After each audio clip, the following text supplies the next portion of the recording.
Hi, my name is Chelsea Darcy and I will be speaking of my experience this semester marking and moderating.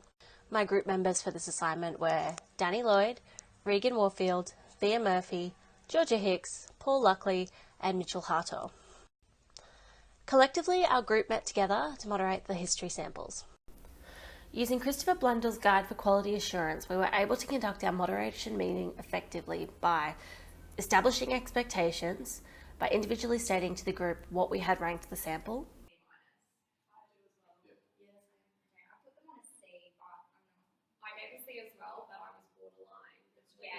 ensuring consistent understanding by then breaking down each rubric point and reinterpreting as a group.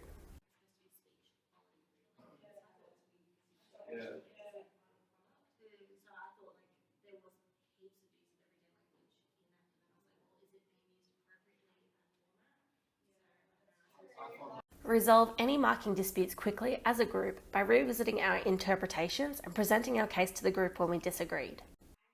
I'm not willing to move the use of language from a low D because I don't think that referencing them is enough to pull them up over the line. I agree with that because the criteria says the use of historical tools. It doesn't say how frequent. By engaging in this process, I was then able to adjust my own feedback for the student to better relate to the standards and engage with feeding forward more constructively. Overall, the process for our group work is almost identical to that of the English department within my prac school. However, there were a few differences. This included establishing expectations through creating the rubric and tasks as a group, engaging with diagnostic and formative assessment, allowing for assessment alterations where required, and then finally engaging with the QCAA panel for senior students. There was also a difference within moderation and marking within different departments. For example, the maths and science departments would divide portions of the assignment or exam to specific teachers who would then mark that part for the whole cohort. Whilst engaging in this assignment, the biggest challenge for myself was determining definitions and understanding the rubric on my own. In reflection, it became very clear just how important establishing expectations of assessment is. One of the main things I took away from speaking with my prac teacher was that a negative culture can develop around certain types of moderation.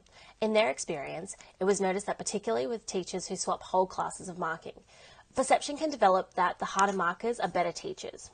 This, of course, is false and can greatly disadvantage students overall. Jeff Masters highlights that assessment plays an integral role in improving learning and informing teaching. Its fundamental purpose is to establish where learners are in an aspect of their learning at the time of the assessment.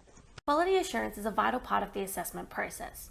Not only does it safeguard that students are being offered equitable education by ensuring consistency in content and marking, but it also provides accountability and reassurance to third parties such as parents or governing bodies that positive and effective education is taking place. Correspondingly, it provides opportunities for teachers to reflect on their own best teaching practice. After engaging with the quality assurance process this semester, I have identified a few strategies that I will be using to make consistent, comparable, and defensible judgments of students' learning. These include creating a clear understanding of the task and standards by engaging with the Understanding by Design backwards mapping framework. Engaging in both diagnostic and formative assessment to establish my students' prior content knowledge and then signpost their learning development, adjusting my own practice as needed along the way. Marking my students' work individually before engaging in moderation with my colleagues to ensure fair and equitable results. And finally, providing students the opportunity to contest their results where appropriate. Regardless of your pedagogical upbringing, all teachers must engage with some form of assessment to make clear judgments of students' individual learning. This semester, I realised that through effectively engaging with these strategies, I was able to build my confidence as a teacher and engage with differentiation for my students to far greater effect.